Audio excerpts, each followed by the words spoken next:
Hola, ¿qué tal? ¿Cómo están? Hoy es jueves, estamos acá en Mejor Te Cuento, en Radio Cultura, para compartir un rato agradable, hablando de arte, hablando hoy de diseño y de muchas cosas más, anticipando un poco lo que viene, novedades, cosas que van a ocurrir. Primero que nada, decirles que Buenos Aires está lindísimo, está lleno de turistas. Estaba pensando que se habló mucho de las veredas y de los restaurantes y me ha impresionado porque yo que siempre hablaba de las veredas y los bares de Madrid que tenían todas esas terrazas.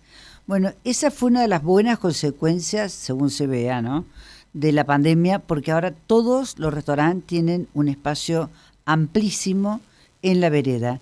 Por ejemplo, Rux, que creo que es uno de los restaurantes más caros y cotizados de Buenos Aires, tiene dos tremendas terrazas alrededor. Pero bueno, vamos a lo nuestro. Este sábado vamos a presentar en Proa una visita guiada con Amparo Biau, podemos poner la imagen. Allí estamos con Amparo presentando la muestra El orden imposible del mundo, curada por Francisco Lemus, que yo realmente los invito con muchas ganas, porque es una muestra que para mi modo de ver tiene un espíritu de bienal, porque hay obras espectaculares, como lo que se vio de Villar Rojas en la terraza del Metropolitan, pero también hay obras de Valesca Suárez, de Martín Legón. O sea, creo que es una selección súper importante y que realmente muestra lo que el espacio permite. O sea, el espacio de Proa, que tiene esas dimensiones espectaculares y con unas salas que de alguna manera me hacen acordar un poco a los Arsenales, pienso que está muy bien para esto que estamos viendo. Y lo que vamos a hacer con Amparo es una artista contemporánea, ella trabaja de una manera genial. Y solamente les voy a decir algo que a mí personalmente me resultó increíble y admirable. Amparo Biau, que hace una obra con mucho color, trabaja con tiza, con una técnica de ella propia, sobre papel de arroz, pasa algo increíble. Amparo Biau tiene lista de espera para vender su obra. Yo una vez quise comprar un cuadro y me dijeron, no, tiene lista de espera. O sea que felicitaciones, Amparo. Vamos a tener una muy linda charla el sábado en Proa a las 5 de la tarde, recorriendo la muestra de Lemus. Y además decirles que Amparo está preparando una gran exposición que va a presentar en Milán. Yo creo que será probablemente en la primavera boreal. Pero bueno, de todas maneras, felicitaciones a ella, que me da muchísima, muchísima alegría. Pasamos a otra imagen. Esto es Proa, donde nos vamos a ver el sábado a las 17. Está lindísimo Proa, está lindísima la Boca.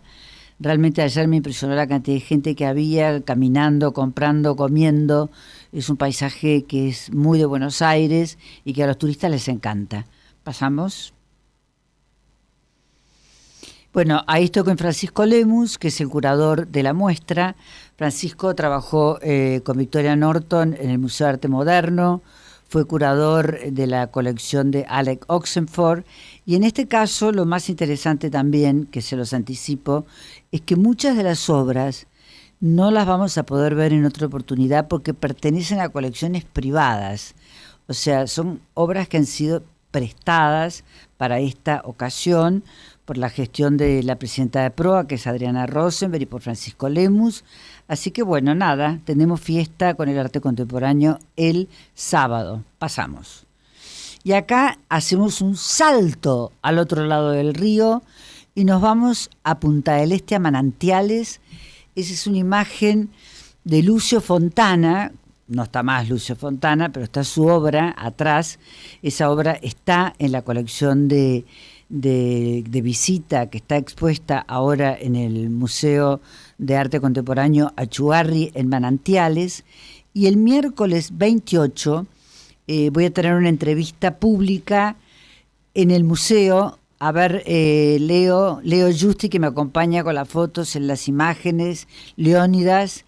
Bueno, no, esto es anterior. Pasemos a la otra.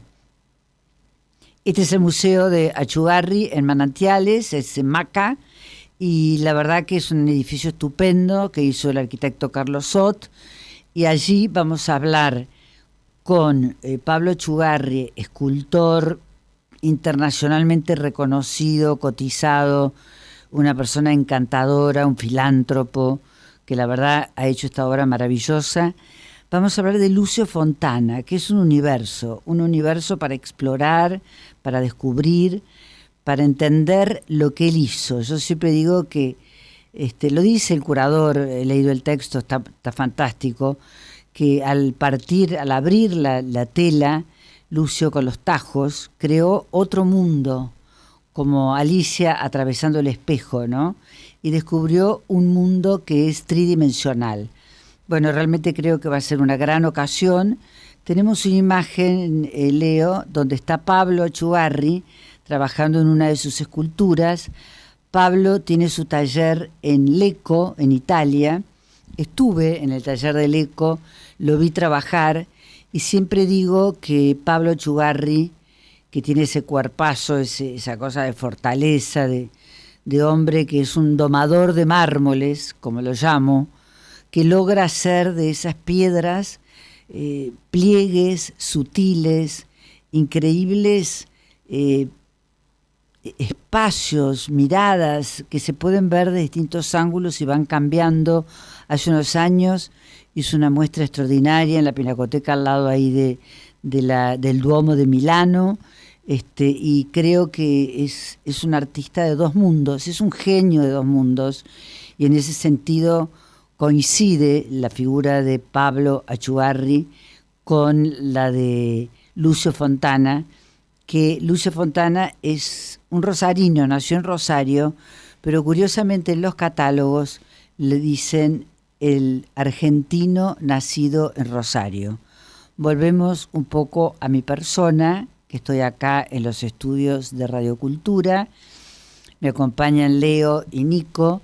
Estamos haciendo radio en el verano, cosa que es absolutamente placentero. La ciudad hoy está relativamente entrando en una temperatura, me dice Leo, agobiante, pero por ahora corría una pequeña brisa y la verdad que es muy agradable estar acá y compartir con ustedes. Y ahora vamos a hacer una pausa musical y vamos a recibir, ahí está Raúl en cámara. Raúl, te podés ver. Bueno, la verdad que un placer compartir con vos. Nos solemos encontrar mucho por el barrio, ahí dando vueltas por la calle Árabe Siria, que yo digo que es como una especie de Nuestra Gorlero, porque hay una cadena de restaurantes, una tras otra, seguidos, siempre lleno de gente. Está muy lindo el barrio, sí. Se puso muy copado. Está muy lindo y un placer estar en tu programa, agradeciéndote la invitación. Un placer para mí. Así que... Un placer para mí porque Raúl Naón es una persona que ideó, es el cofundador de IDA, que es el Instituto de Diseño... Investigación en Diseño Argentino. Investigación en IDA. IDA, Investigación en Diseño Argentino. Algo que yo creo que en borradores debe haber estado hecho muchas veces por mucha gente que quiso, porque casualmente el diseño argentino es muy importante. Yo no sé por qué, tal vez a lo mejor vos tenés alguna idea, por qué en la Argentina se dio esa especie de semillero de grandes creadores. Bueno, para empezar, Bonet, Kurchan y Ardoy con el BKF, que lo podemos ver si querés, Leo, que es el sillón. No sé si se dice sillón o silla. Sillón. Sillón. Entiendo que sillón. Bueno, ¿cómo empieza tu pasión por el diseño argentino? Porque tenés todos los títulos, estuviste en Espigas, has hecho una recorrida, tenés tu carrera universitaria, todo lo demás. Pero ¿cómo te fascinás con esto? Bueno, primero, de nuevo agradecerte estar acá y poder compartir este proyecto que me parece realmente fascinante. Aclararte que la idea original me la acercó el cofundador de IDA, que es Gustavo Quiroga. Fue una idea de él. Y cuando me lo planteó realmente me pareció que sí, que faltaba en Argentina un archivo que preservara la historia del diseño. Yo, como bien decís, estuve unos 18 años en Espigas. Ah, muchísimo. Muchos años, con mucha gratitud hacia la institución y hacia Mauro Elitzka, que fue quien me invitó, y que además es una especie de mentor mío en este mundo de la cultura en general. Así que ese es el primer punto. Yo me acerco al diseño como amateur, yo no soy un especialista en diseño. Sí, Espigas me formó en el tema de archivos y el archivo para mí sí es un tema súper interesante. Una pregunta que te voy a interrumpir, discúlpame. Por favor. ¿Por qué en la actualidad existe una pasión por el tema del archivo? Yo creo que fue Espigas un poco que despertó el bichito, ¿no? De decir, bueno, los archivos, ¿qué importancia tienen? Pero yo noto ahora que tanto acá como en Isla, en Estados Unidos, lo que estás haciendo vos con diseño, lo que ha hecho y lo que sigue haciendo Espigas, ¿qué pasa? ¿Por qué de golpe estamos mirando esto? ¿Hay un temor de que todo se pierda? ¿Cómo es la historia? Bueno, yo creo que, digamos, es fundamental conocer nuestra historia y preservarla, ¿no? Uh-huh. Argentina es un país que se caracteriza en los últimos tiempos por estar más interesado en eso, pero nuestra historia, digamos, ha sido un poco descuidada con el patrimonio, no solamente del diseño, sino en general. Basta caminar por la ciudad de Buenos Aires y ver la arquitectura. Argentina tuvo una época de esplendor. Argentina fue un país industrial, fue un país que tuvo una industria pujante, y creo que el diseño es el resultado de todos esos periodos de Argentina. Creo que el interés por el archivo creo que hay un genuino interés de nuevo por preservar nuestra historia, nuestra memoria. Uh-huh. Yo siempre cito a Boris Groys, que seguramente conocés, sí. Que dice: el archivo es muchas veces mirado como una cosa del pasado, a veces, muy rara vez, como una proyección en el presente, pero los archivos en general son un dispositivo para proyectar el futuro. Y desde IDA y desde Espigas y desde mi trabajo con archivos, esa es un poco la visión que tengo, que es decir, es difícil innovar si no conoces lo que hiciste, es difícil pensar el futuro sin entender el pasado, y creo que el archivo es ese dispositivo, y así lo pensamos en IDA, para proyectar un diseño argentino distinto. Me encanta lo que decís y voy a recoger dos momentos de tu exposición. Uno, que Argentina fue un país industrial. Yo me acuerdo cuando hizo la muestra Malva, como en casa. Del cielo a casa. Del cielo a casa, que fue una muestra extraordinaria, creo que ustedes prestaron. Nosotros prestamos casi la mitad del patrimonio que se mostró. Por eso te digo, fue una cosa para mí reveladora. Me acuerdo que la visita que yo hice coincidió con Juan Carlos de Pablo, uh-huh, que estaba también visitando. Entonces, él se entusiasmó con los comentarios nuestros, éramos un grupo de gente amante del arte y se sumó, y él hizo también la misma reflexión, ¿no? Porque era bastante impresionante ver la primera TV, la primera radio, el Magiclick, por supuesto la silla que acabamos de ver, una cantidad de objetos que en su momento eran la Argentina. Por ejemplo, te voy a dar una cosa media anecdótica, pero que también tiene que ver con esto. Mi padre tenía la idea de que había que comprar autos argentinos. Entonces él tuvo una estanciera, tuvo un Graciela, tuvo creo que un Kaiser Carabela, que se hacía en Córdoba, un Rambler, y esa época los autos eran de acá. Uh-huh. Por supuesto que también mi abuelo tuvo un Plymouth, y estaba el Vauxhall, y había muchísimos Borgward, y también autos de afuera. Pero toda esa idea de que la Argentina era un país industrial, para mí es muy de los 60, 50, que si vos querés, Raúl, en el arte coincide un poco con el despertar de la abstracción, con el grupo de Tomás Maldonado, con toda esa gente que empieza a pensar en romper el esquema de una tradición pictórica posimpresionista totalmente ya fuera de época. ¿Y qué pasó con eso? Porque nosotros perdimos el tren en un punto. Sí, yo creo que ahí hay un par de cosas sobre lo que decís. Tomás abandona la pintura en el año 53, creo, para irse a Ulm, a la Gestalt Hochschule de Ulm, cuna del diseño industrial moderno como lo conocemos hoy. con Max Bill en su momento, después Tomás fue director, pero él sentía que el arte no era el campo donde podía democratizar todo su pensamiento. Y él en el diseño, que podemos abarcar un montón de temas, ¿no? Por el diseño popular, hay una cantidad de categorías, él entendía que esa era una forma de democratizar los planteamientos que él tenía, que en el mundo de arte estaba limitado. Uh-huh. Por otro lado, déjame contarte una anécdota que también nos grafica no muy para bien, y creo que hay algo en el ADN de argentino, que es verdad lo que vos decís, pero está también la otra cara. Reinaldo Leiro, que fue el fundador de Buró, del cual tenemos sus archivos. Yo lo conocí el Leiro. El famoso sillón Rolo, una persona... Era un hombre mayor, pero lo conocí y era brillante. Él fue una persona que nos apoyó mucho a Gustavo y a mí cuando empezamos, como muchas personas, Edgardo Jiménez, Rubén Fontana, no quiero ser ingrato con ninguno, fueron muchos mujeres y hombres que nos ayudaron.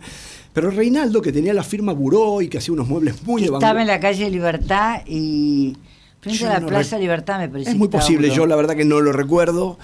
Pero Reinaldo, que hacía muebles muy de vanguardia, incluso pensó unos escritorios ya previendo la etapa de la computadora, ya sin cajones.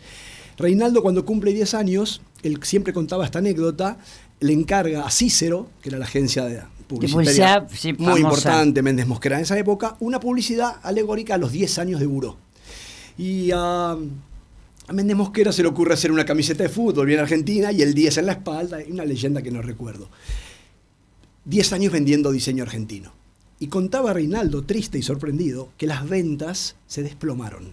No te puedo creer. La gente pensaba que compraba diseño danés, que compraba diseño alemán. Entonces, eso también es muy argentino. Exacto. Entonces, yo mezclo las dos cosas que vos decís. Y a mí me parece que esa proyección de ese patrimonio de lo que fuimos mirando al futuro, tenemos una oportunidad hoy de trabajar para un país distinto, para un diseño distinto, para una industria distinta. Entonces, para nosotros preservar esa historia y darla a conocer, el proyecto es federal. Claro. De Ushuaia a La Quiaca, tenemos 70% de las provincias relevadas y necesitamos dar a conocer eso. La mayoría de esos archivos son desconocidos, muchos, te diría un gran porcentaje, que gracias a un montón de acciones que fuimos haciendo en estos 13 años casi de vida, nos han permitido visibilizarlo. Pero para nosotros es súper importante conocer la historia y que esa historia sea democratizada y entendida. A mí me parece genial la expresión que no se puede construir un futuro sin conocer el pasado. Es absolutamente real. Yo tal vez lo que más conozco es de patrimonio arquitectónico. Evidentemente creo que es uno de los capitales enormes que tiene la ciudad de Buenos Aires, que se ha destruido muchísimo, a pesar de que Avenida Alvear era toda de palacios, se tiraron y quedó solamente una cuadra que va de Rodríguez Peña a Montevideo, todo lo demás se tiró, hasta el último, que creo que era la casa de los de Rieder, que se hizo esa torre de Parera, lo cual demuestra que bueno, no tuvimos la visión de mantener una identidad que nos hacía únicos. Cuando se hablaba de la París de Latinoamérica livianamente, no era tan livianamente, porque la verdad que es cierto que los arquitectos que se formaron estudiaron en París, el École de Beaux-Arts, y trajeron acá un conocimiento estupendo para crear ese paisaje urbano. Muchos también franceses, como, qué sé yo, como Norbert Maillard, que hizo lo que hoy se llama Palacio Libertad, el Palacio de Justicia, el Colegio de Buenos Aires. Yo lo que me pregunto, y que tiene mucho que ver con esto que vos decís, de darle visibilidad al diseño, la gente joven con la que vos estás y que te acompaña y que visita, ¿se entusiasma? ¿Hay algo? O sea, yo conozco de pronto tipos que son súper creativos, como un Churba, que hace un montón de cosas. Tenemos aparte del archivo de Martín.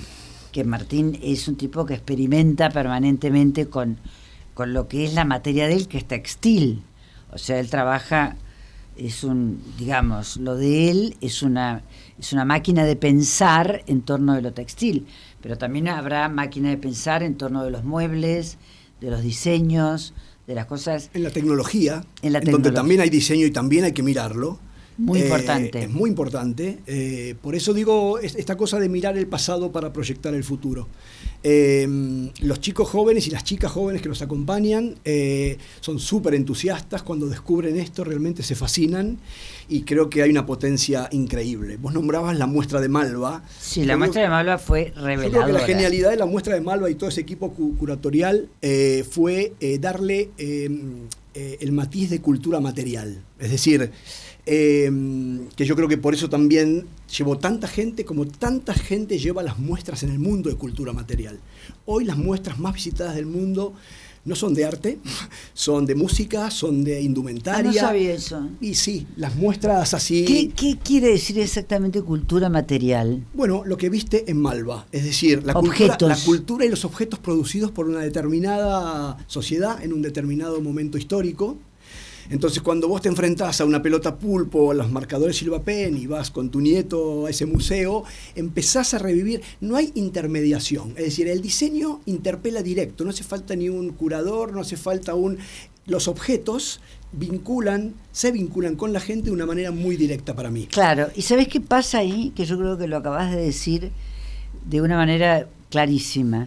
¿Por qué el objeto pasa eso sin mediación y es una cosa directa? Porque ese objeto forma parte de tu vida cotidiana. Tú en tu casa lo usaste. Cuando vos le decís a una persona, una radio es pica, a la cabeza se le vienen un montón de escenas, de situaciones, y lo he escuchado por la radio, lo he leído, de lo que significa un objeto que forma parte de tu vida. Uh-huh. O sea, la primera TV, la Viromevic, el Magiclick, que es argentino, y tantísimas cosas que nos acompañan, como si te dijera, compañeros de ruta. O sea, viven nuestra vida. Absolutamente. No lo vamos a ver a una exposición. No. No es que necesitamos... El museo lo mostró, ok. Hizo de eso un conjunto de imágenes potentes que a mí me conmovieron, desde el secador de pelo hasta la rodesia. Yo no sé si vos tuviste posibilidad de ver algunas de los objetos, pero había hay mucha historia tras esos objetos. La zapatilla flecha, el cambio de flecha de la izquierda a la derecha con el advenimiento del gobierno militar, las cajas de alfajores Habana, donde Bueno, entonces, alpargatas y flecha, y alpargatas, que el otro día estaba leyendo la historia, no sé por qué, porque apareció algo de que... era una historia sobre los almanaques, que hablaban en algún lugar, y en realidad... Alpargatas hizo de los almanaques una especie de lugar de reflexión y de arte uh-huh. maravilloso, porque tiene los de Molina Campos, uh-huh. que ya sabemos, pero que antes era una tradición el almanaque, ¿viste? Terminaba el año, por supuesto que para un chico joven, por decir la palabra almanaque, no sabe ni lo que quiere decir, pero evidentemente Alpargatas hizo una tradición larga, porque creó los productos. Inventó la alpargata, que sigue siendo un producto maravilloso, y después creó las zapatillas, las bollero, uh-huh. la flecha, uh-huh. como vos decís, de cada uno de esos objetos hay una historia. Las empresas le dedicaban mucha atención al diseño. Cuando vos revisás los archivos que tenemos en Fundación IDA, vos mirás, no sé, pongo el ejemplo de la revista La Gacetica. Vos nombraste la Bienal ICA, nosotros estamos conformando un pequeño archivo.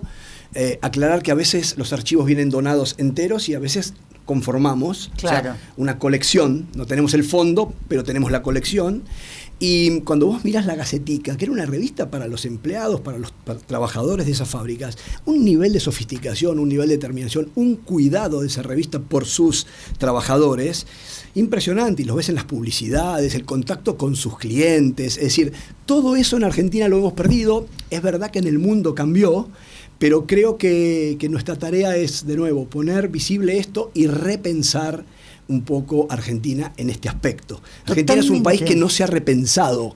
Estamos en una dicotomía inútil entre industria o... En realidad hay que repensar en dónde Argentina, con todo el talento que tenemos, volvemos a generar industria.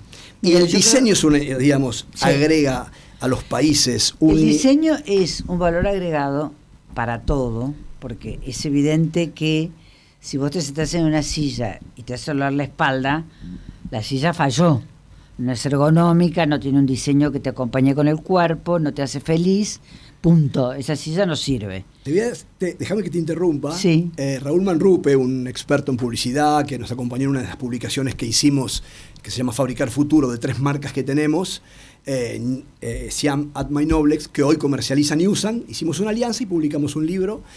Raúl Manrupe, cuando dio su charla, dijo, no es valor agregado el diseño, es valor. Claro. Y fue algo que a mí me encantó, digamos, porque no hay que ver el valor no es agregado, el diseño ya de por sí es valor. Y ese cambio semántico que es sutil... No, es un cambio peyorativo en un punto. Claro, el valor porque agregado. Es como si fuera algo que viene después. Exactamente. Y es en sí mismo. Es en sí mismo. Y eso a mí me pareció súper revelador y súper importante. Hay algo que también me parece que interviene en esto, que en los últimos años, en otro territorio, que puede ser el de la decoración, en la Argentina hubo un cambio sideral. Yo personalmente lo viví porque tuvo mucho que ver con Casa Foa, tuvo mucho que ver con Dara, viste, instituciones que pensaron cómo una casa puede ser un lugar más grato para vivir. Uh-huh. Y una de las cosas que me pareció más relevante de toda esta experiencia es que descubrimos todos los que vivimos estas ediciones sucesivas de FOA, fundada por Mechita Campos, que las casas ya no se arreglan más una vez para siempre. Las casas cambian. Antes, en la época de nuestras madres, abuelas, se hacían las casas con los regalos de casamiento, con los muebles que comprabas la primera vez y quedaban in eternum. Ahora vos encontrás que hay otra cosa que viene mejor, que se te acomoda más a tu vida, que viene la computadora y te exige cambiar la mesa, que aparece una nueva luz que te da otra vida. Entonces, el tema de cómo vivir la casa, que tiene un valor como mucho más importante del que tenía antes, porque se vuelve como muy protagónico, ¿no? Bueno, vos decías, los objetos que te acompañaban a lo largo de la vida, hoy los objetos, está la obsolescencia programada. Los objetos están programados para que duren tanto y llevan a lo que vos decís, a un capitalismo que cada vez más te lleva a consumir y a cambiar. Y te hace cambiar. Y al mismo tiempo creo que los jóvenes que participan de esta idea del diseño, una vez por una circunstancia casual me invitaron a la Universidad de San Andrés a una charla que daba un catalán que venía para inaugurar la carrera de diseño, exactamente, que lamentablemente murió. Uh-huh. Y en esa invitación, que invitó una cantidad de gente ligada al mundo del diseño, él demostró que hay un diseño. No se puede decir hay diseño gráfico, hay diseño de muebles, hay diseño industrial, hay diseño tecnológico, hay un diseño. Una idea matriz que conforma lo que representa de un objeto hacer algo que represente mejor vida, mejor calidad de vida, más confort. Así se estudia ahora en algunas universidades el diseño. Ahora la Universidad de San Andrés hizo una carrera de diseño que es global. Uh-huh. Ditela lo mismo Austral. Me parece que está muy bien. Incluso nosotros como archivo, que si bien por un tema de orden tenemos que tener categorías, nosotros custodiamos diseño industrial, gráfico, indumentaria y textil. Pero también repensamos esto que vos estás diciendo porque... No, a mí me parece que las categorías están bien, pero lo que creo es que, como el otro día hablaba con alguien, es un cross uh-huh. diseño. O uh-huh. sea, es un diseño que atraviesa los distintos lenguajes y todos son válidos. Porque si vos elegís la letra para un afiche, en la letra que elegís hay una cantidad de mensajes tan grandes como en el objeto mismo. Es que vos pensás... Porque no es casual. Pensá la concepción de un objeto. Hay una empresa comitente que decide encargar un proyecto, hay ingenieros, hay diseñadores. Es decir, a diferencia del arte que hay un creador, puede haber un colectivo, acá hay una cantidad de personas que interactúan que también hace difícil, y por eso también en IDA tenemos el desafío de ver cómo clasificar ese diseño, porque hay muchos intervinientes en cada producto. Acá se estudia en muchas universidades. De esta forma creo que, al menos en Buenos Aires, Ditela, San Andrés y Austral, creo que la Universidad Católica sacó algo parecido el año pasado. La UBA sigue con las carreras tradicionales de gráfica industrial. Que está dentro de arquitectura. Que está en la FADU, claro. Lo que yo digo, Raúl, y estamos hablando con Raúl Naón, que es presidente de IDA, A mí lo que me parece de todo esto es que tiene que haber una meta de cambio. Te voy a poner un ejemplo así de que se me viene a la mente. Yo durante muchos años fui a Corea, invitada por los coreanos, y descubrí un universo sorprendente. Ellos eran un país que estaban totalmente en la ruina después de la guerra, Japón los metió bajo el zapato, fue todo horrible. Despertaron en los 70 con el presidente Clark y desarrollaron como meta la cultura, o sea, crear una imagen, crear una identidad en el cine, en la música, en el arte, lo que se llamó la gran ola, esa ola coreana que la ves en todas partes, desde Parasite en el cine, hasta la comida, hasta la forma de vestirse, las series de TV, bueno, todo lo demás. Yo lo que sentí ahí es que cuando acá mis hijos eran chicos, por ejemplo, vos comprabas un objeto, una tele coreana o un equipo de música, cuando no te alcanzaba para el japonés. Uh-huh. O sea, era como second level. Estaba el japonés y después era como segunda marca, una marca coreana, que podía ser Samsung, ponele. Y de golpe se revirtió la situación. Uh-huh. ¿Y qué pasa con eso? Porque los tipos empezaron a investigar que se puede mejorar y mejorar y mejorar, y vos mirás los Kia, mirás los Hyundai, y mirás todo, el G, todo lo que ellos hacen, y tienen un potencial de trabajo. Bueno, volvemos a lo que yo te decía, han repensado su país, que es algo que nosotros acá debemos, entre todos, repensar. ¿A qué se va a dedicar Argentina y cómo? Me parece que es re importante eso y creo que... Ahora, lo que me parece está bueno lo que decís, porque en eso de repensar, el diseño ocupa un lugar muy importante. Muy. Porque suponte que la Argentina ahora hizo el acuerdo con Mercosur, no sé si está totalmente firmado o no, el discurso de Davos de ayer de Milei, que estuvo muy elogioso de los cambios y todo lo demás, se vino una nueva Argentina. Primero porque el gran interés no es en lo que está arriba de la tierra, sino en lo que está abajo. O sea, ahora tenemos litio, materiales raros, minería, minas de oro, minas de plata, un yacimiento de cobre que es, no sé si como Chuquicamata en Chile, pero que es enorme. Entonces, todo eso, estamos en la presencia de que cuando nos demos cuenta ya es otro país. Sí, pero vos acabas de citar a Corea y podemos citar a Japón, que no tienen nada de eso. Sin embargo, son las potencias que son. Entonces, yo creo que al menos en el campo que a mí me toca, yo desconozco, digamos, de política y desconozco de los temas que nombraste, en el campo que tangencialmente me toca explorar, creo que Argentina tiene una increíble posibilidad en el campo de la cultura en general. O sea, la industria cultural es una industria mega potente, uh-huh. El diseño forma parte de eso y creo que ahí hay una oportunidad que no debemos dejar pasar. Mirando ese pasado que te digo, que nosotros custodiamos y repensando en todas esas áreas, el teatro, la literatura, el arte, la arquitectura, el cine, creo que es algo a los que todos los sectores deberíamos sentarnos a pensar. Totalmente de acuerdo. No creo en las salvaciones individuales, me parece que IDA es parte de un ecosistema, por eso para nosotros es súper importante el campo universitario. Mariel Schliffman, que es la nueva directora hace 2 años de la fundación, y es un orgullo para IDA tener una directora como ella, que se formó en la universidad pública, es profe en la FADU, es también profe en San Andrés, y con ella estamos pensando esto, ¿no? O sea, cómo interactuar con universidades, cómo vincularnos con otros sectores. Hay mucha endogamia mismo, ¿no? Los arquitectos dialogan con los arquitectos, los diseñadores. Me parece que tenemos que empezar a dialogar de todos y construir, exacto, una narrativa argentina en donde nosotros podamos empezar a pensar proyectos más colectivos y que se potencien. Hay una cosa que también está detrás de todo eso y que me encanta, porque evidentemente todo esto que vimos en de la muestra de Malva y lo que vos decís que tenés en IDA, con todos estos segmentos que en realidad son para clasificarlos, pero que es lo mismo, moda, indumentaria, industrial, lo que fuere. La cosa que yo pienso es que acá hay mucho talento. Muchísimo.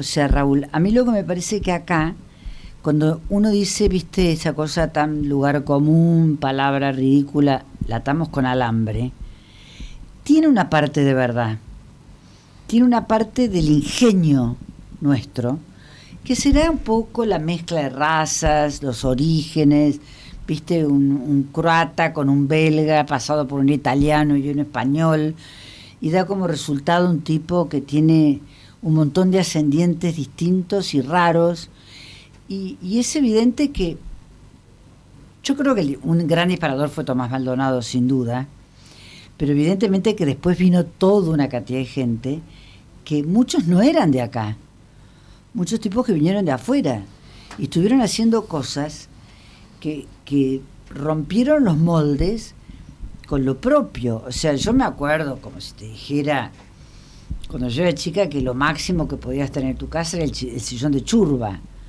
que el sillón grande, que hacía como de 3 cuerpos, 4 cuerpos, que fue todo un invento. Y la verdad que yo quiero pensar en eso, quiero pensar que eso se puede retomar, que esto que vos estás haciendo con tanta pasión, con tantas ganas, como vos decís, nadie se salva solo, o sea que es un trabajo colectivo, pero que vuelva a generar esa llama sagrada de que podemos hacerlo a nuestra manera. Yo eso lo veo, hay un montón de chicos y chicas con proyectos en el campo del diseño, y vos debes conocer un montón. Pasa que digamos, el país también tiene que ofrecer condiciones razonables o sea, le pedimos mucho a todos estos chicos y chicas jóvenes. Claro. Y me parece que la clase política también tiene que empezar a pensar entre todos, porque todos vamos a habitar Argentina, un país posible. Tal vez no el que le guste a cada uno, pero uno posible, que nos reúna a todos, y yo creo que la solución está más cerca de lo que pensamos. Me parece que yo, sobre todo, me inspiran las generaciones jóvenes. Yo tengo 2 hijas chicas, la mayoría de la gente que está en IDA es joven, es mucho más joven que yo, y veo esa llama, esa pasión, y me parece que es lo que tenemos que hacer. Además, dentro de todo esto, que en realidad IDA tiene como una misión central mirar el pasado para guardarlo, para conservarlo, para aprender también de eso, pero está la otra parte, que es lo que viene. Y lo que viene, que antes de que empezáramos el programa yo hablaba con los chicos, es como un mundo totalmente distinto. O sea, si vos haces una foto con inteligencia artificial y acomodás como quieras el brazo, la mano, el pelo, bueno, no sé, olvídate, ¿viste? Porque antes yo cuando empecé periodismo, que trabajaba en una revista femenina, teníamos un estudio donde venía un fotógrafo, hacía la productora, era todo un rollo, ¿viste? Para hacer una foto. Entonces, ¿cómo pasa eso? ¿Cómo viene lo tecnológico con todo esto? Nosotros... Está claro que el archivo es nuestro ADN. Nosotros custodiamos un gran patrimonio cultural y cívico, porque eso es importante también tenerlo. Si bien IDA es una fundación privada como Espigas, es de objeto público, y el patrimonio que custodia es un patrimonio cívico de todos que nos debería importar a todos. Eso como primer punto. Entonces, el archivo, digamos, va a estar en línea. Sabés que lanzamos una página nueva hace 2 meses. Gracias a un apoyo final que nos dio el Instituto de Francia, Embajada de Francia, Fundación Medife y Fundación Williams. Ya hay 180 archivos en red y va a estar los 450 fondos y colecciones que tenemos. Y eso es un trabajo. ¿Cómo accedes a eso? Eso lo accedes en la página web de IDA, que es fundacionida.org. Perfecto. Donde tenés toda la historia de las muestras que hicimos, las actividades que... Sí, los anuarios que me pasaste me parecieron buenísimos. Y una de las cosas que me pareció mejor es la forma de leerlos. Esos anuarios están destinados Está tan bien hecho eso de que pasás la página y pasás la página. Como una revista digital. Como una revista digital, me encantó. Esos anuarios están hechos para hacer fundraising. Nosotros necesitamos mucho apoyo. Claro. Esta es una fundación realmente con fondos limitados y con un lugar prestado. Y esos archivos que vos viste, esas memorias, son para hacer fundraising y para darle cuenta a nuestros sponsors, que son 3, los tengo que nombrar: Alchemy Valore, Fundación Medife. Creo que ya los nombraste, Medife. Y Crafters, que es una empresa del grupo Suprabón. son los 3 personas que nos ayudan a llevar el proyecto adelante. Pero te decía que una vez que el archivo ya tenga su trabajo, digamos, consolidado, nosotros estamos pensando una institución nueva. Nosotros estamos pensando qué tiene que ser IDA. Y ese trabajo no lo podemos hacer solos. Estamos pensando en convocar a gente importante y empática, que sepa trabajar en conjunto, además de ser brillante en lo suyo. ¿Y cómo te imaginas eso? A ver. ¿Te lo imaginas como un lugar físico museo? ¿Como un lugar de trabajo? Yo me imagino que seguramente tiene que haber un lugar de exposición, pero a mí me parece que en general el modelo museo está en crisis. Me parece que está en crisis por un montón de temas que dan para otro programa, pero me parece que hay que pensar una institución distinta, donde creo que lo educativo, creo que ahí va a haber una pata ahí central. La articulación con gobierno e industria es otra pata. A mí me parece que en ese sentido el modelo que está como rompiendo un poco el esquema de lo que tradicionalmente se concibió como museo es PROA. Me parece que PROA le está poniendo mucho el acento a lo educativo, mucho el acento a lo nuevo, y como con una mirada menos interesada, ¿viste? En resultados. Bueno, yo creo que Adriana... Una mirada filantrópica, llamémosle. Adriana, que es una persona muy inteligente y generosa con nuestro proyecto, está pensando eso. Yo lo hablo con ella, lo consulto mucho con ella, entre otras personas. Me parece que sí, que la respuesta de la educación a los tiempos nuevos es lenta, sobre todo de instituciones, digamos, de gran tamaño, y yo creo que percibo o intuyo que ahí hay algo para explorar.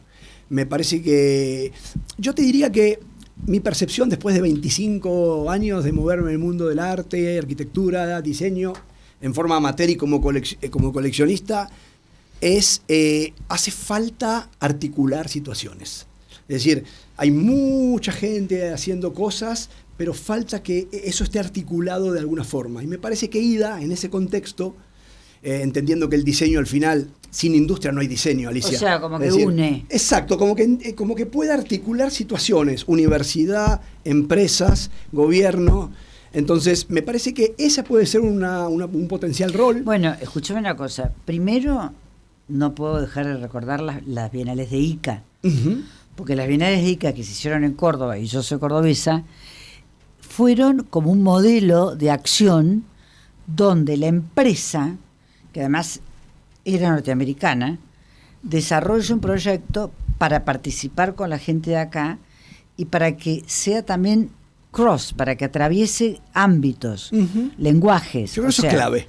O sea, el Ditela fue lo mismo. Los tipos hacían autos, pero hacían premios de arte. Y los autos con eso también mejoraban. Mira, fíjate que te voy a decir algo muy anecdótico. En un viaje que hice hace años con Philip Morris, nos llevaron primero a la planta, no a la planta, al centro que está en Park Avenue. Y en todos los escritorios de la persona que trabajaba había una obra de arte.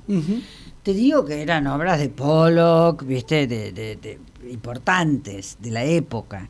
Rauschenberg, o sea, era realmente el expresionismo abstracto que estaba ahí, todo súper moderno, súper nuevo, pero apoyando. Y cuando yo le pregunté al tipo que nos hizo la visita qué significaba esta colección de arte en medio de los escritorios, el tipo me dijo: el tabaco es siempre el mismo, lo que cambia es la marquilla.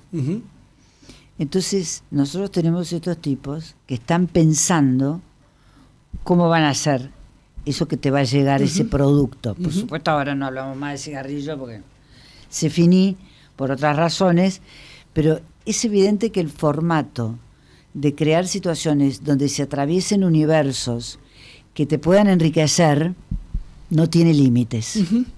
Es una cosa que siempre suma mucho. O sea, si vos te aislás y haces lo tuyo solito, no.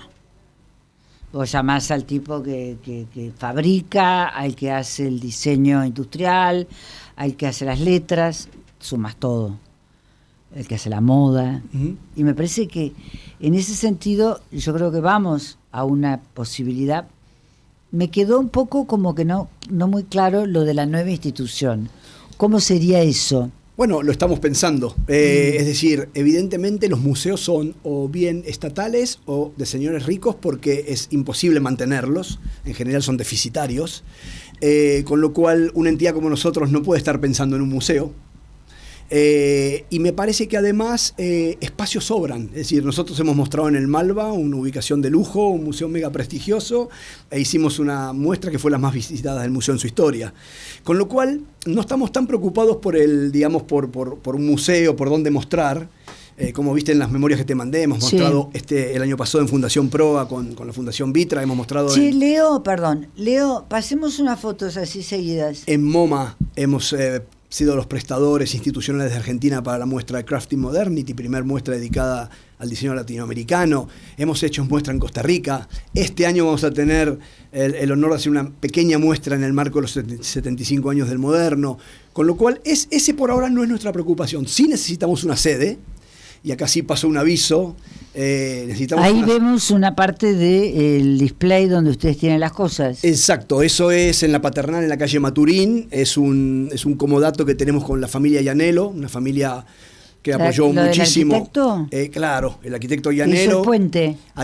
Exactamente, a el quien Gustavo Quiroga, que es mendocino, conoció en Mendoza. Y tanto María Llanelo, que reproduce las sillas de su abuelo, como Matías Llanelo en Mendoza, que hace esa belleza de platos de colbo que hoy se venden en la tienda de MoMA, por ejemplo. Ellos nos prestaron durante un tiempo y nos prestan durante un tiempo este espacio, pero necesitamos imperiosamente un lugar. Así que bueno, estamos en conversaciones con la Ciudad de Buenos Aires, con la que nos apoya hace años con mecenazgo, y ese es te diría, una de nuestras prioridades. Necesitamos un espacio donde funcionar. ¿Ustedes se imaginan un espacio, como si dijeran, en un lugar central? Sí. Eso es fundamental, location. Sí, yo voy a ser ahí pretencioso porque digo, la potencia del proyecto lo amerita. Yo creo que la ciudad de Buenos Aires, que fue declarada capital del diseño, no recuerdo en qué año, que es un referente en América Latina y te diría mundial, IDA recibió el premio al mejor archivo de diseño del mundo por la revista Monocle en el año 2022. No te puedo creer. Bueno, le digo a la audiencia, porque yo sigo la revista Monocle. La revista Monocle es de Tyler Brûlé, que era un columnista del diario no me acuerdo, el Financial Times. Bueno, él fundó Wallpaper antes, ¿no? Y antes Wallpaper, pero acá tenemos otra parte del archivo de ustedes. Sí, esa es la parte, te diría, la joya de la corona, porque son los archivos. Es decir, nosotros tenemos archivo y piezas de colección. Ajá. Ahí se encuentran los archivos. Como ves, está dividido en colores. Cada color obedece a una temática, si es industrial, si es gráfico, si son instituciones. Tenemos 450 fondos y colecciones. ¡Qué maravilla! Una cantidad de archivos de mujeres totalmente olvidadas.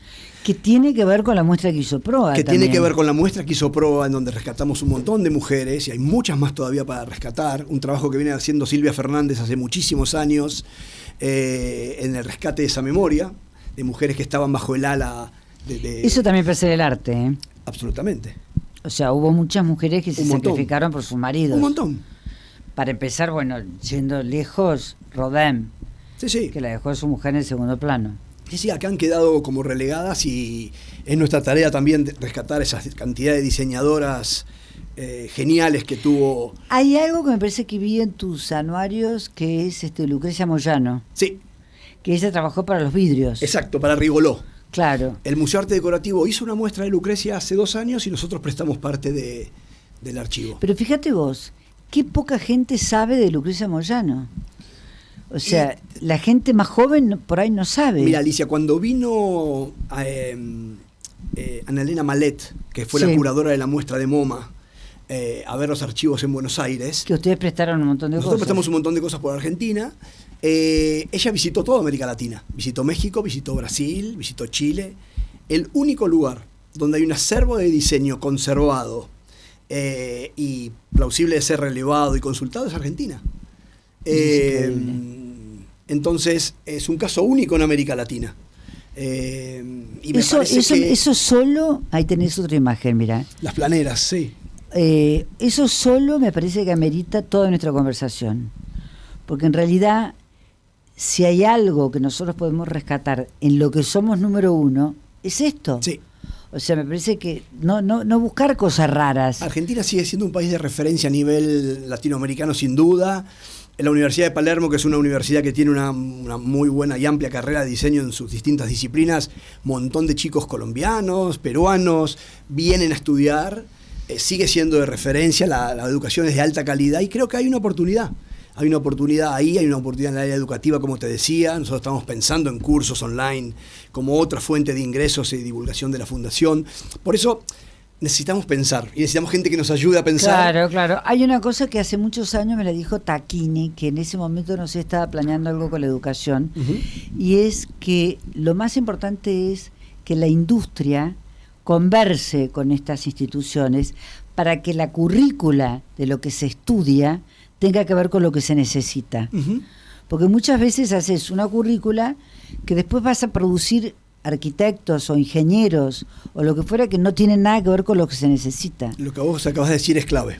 O sea, hay que unir más esos dos mundos. Por eso, el mundo de la producción y el mundo del estudio. A eso me refiero con la articulación de las situaciones.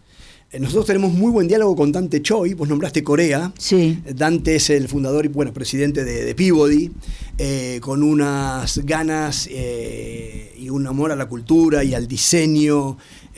Y realmente, como Dante, hay un montón de empresarios que empiezan a mirar ese diálogo.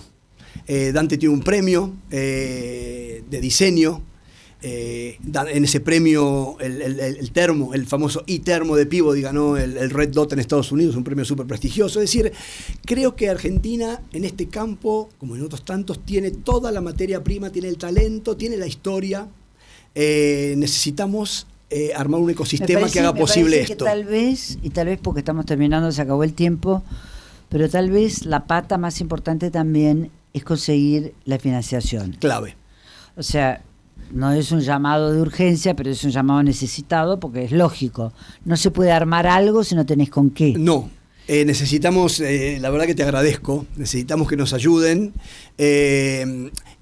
Y cuando digo ayuden, digo que esto es un patrimonio cívico, esto es de todos. Hay un grupo de chicos y chicas. Me encanta porque vamos a terminar y nos vas a saludar, pero 3 o 4 veces en los últimos minutos dijiste la palabra cívico. Sí. Es una palabra tan poco usada últimamente y tan valiosa que te doy la palabra para que te despidas. Agradecerte el espacio. Ojalá que tengamos más tiempo para seguir conversando. Son temas apasionantes.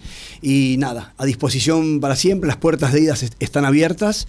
Que nos escriban. Hay una página. Pueden donar con un botón de donación ahí directamente en la página. Y cualquier persona interesada en el proyecto va a tener las puertas abiertas. Bueno, muchísimas gracias a Raúl Nahón por ida y a ustedes, queridos oyentes, los espero el próximo jueves acá en Radio Cultura con mi amigo Leo Justi detrás del vidrio para hacer Mejor Te Cuento y como siempre les digo, dentro de lo posible, sean felices o por lo menos traten. Every breath you take, every move you make, every bound you break, every step you take, I'll be watching you. Every single